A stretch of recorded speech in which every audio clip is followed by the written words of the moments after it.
Hey you guys, here's one for the Vienna lovers. And again, it's the Meitner-Mieses Gambit, which used to be known as the full copycat queen trap line, but it has got a proper name, the Meitner-Mieses Gambit. So I've just played against a player rated 1544 in 5-minute blitz. And here we go. The Vienna game is 2 knight to c3, and we go copycat. The opponent copies our knight move. We bring our bishop out to c4. They copy again, and this opens the door for the move queen to g4. Now they've moved their bishop out from here, so they're no longer guarding this pawn. And what are they going to do? The vast majority of the time, they're going to bring their queen out here, thinking, let me turn my developed bishop into a threat. And black thinks I'm going to come down here and checkmate on f2. But not so fast, black. We play knight to d5, and nearly all the time, in fact, it's the only decent move here for black, anything else is losing already. They come down here, and it's not checkmate, because you have king d1. Now, a lot of the time they'll be thinking, oh, I have mate here, and the king can't get out, but they've neglected. They missed the fact that your bishop actually guards the f1 square. So from here, the best move actually for black is to move their king across to f8 and guard the pawn. Here they play knight to h6, and this was a bit of a novelty here for me.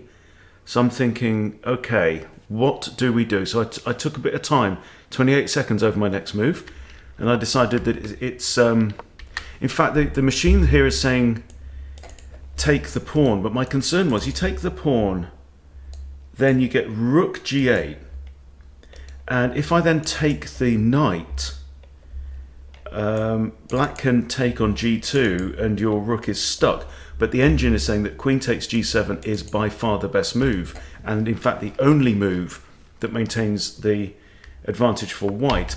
I didn't do that. I played queen g5, which is now equalizing, and it all comes down to whether black can find some very accurate play. Black does not find very accurate play and decides to castle. And now it's time for the signature move that you have to remember in this position, or many positions like this, is knight to h3. We hit the queen, and if you notice, the queen has no squares.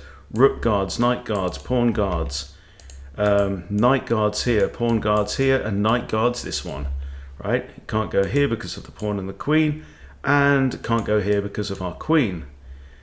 Can't go there obviously because of the rook, there because of the pawn. The queen only has one square. The queen will go to d4, at which point we shut the door with pawn to d3.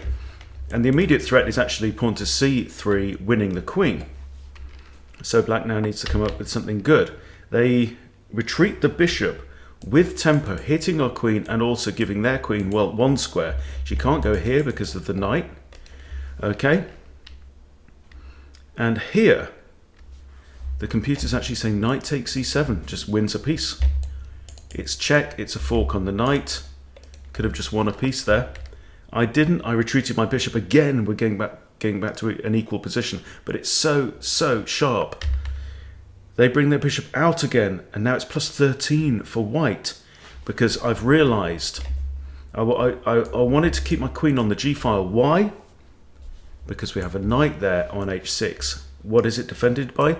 Only this pawn. What can we say about this pawn? Because of my queen being here, this pawn is in an absolute pin. So bishop takes h6, and that is a free piece. Now they're pretty much forced to play g6, because otherwise you're simply threatening mate with queen takes g7.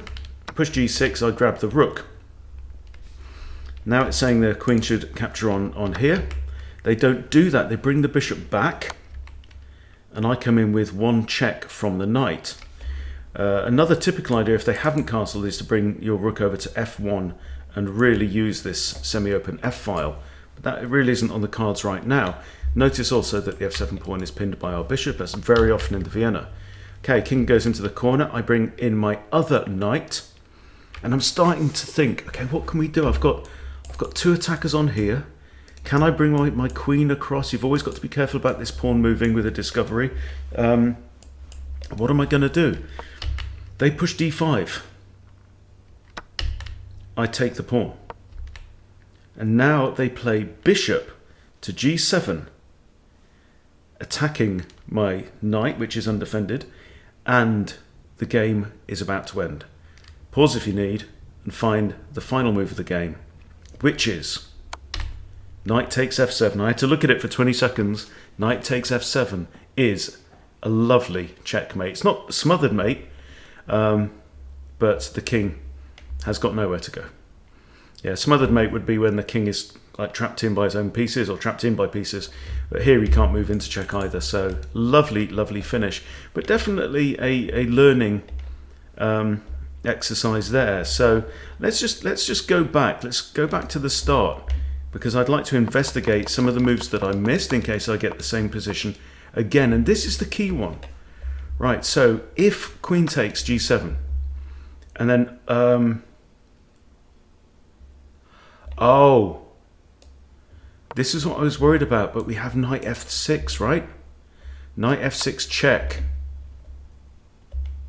King goes to d8, and knight takes the rook. And we are just completely dominant there. Their best move now is actually pawn to d5.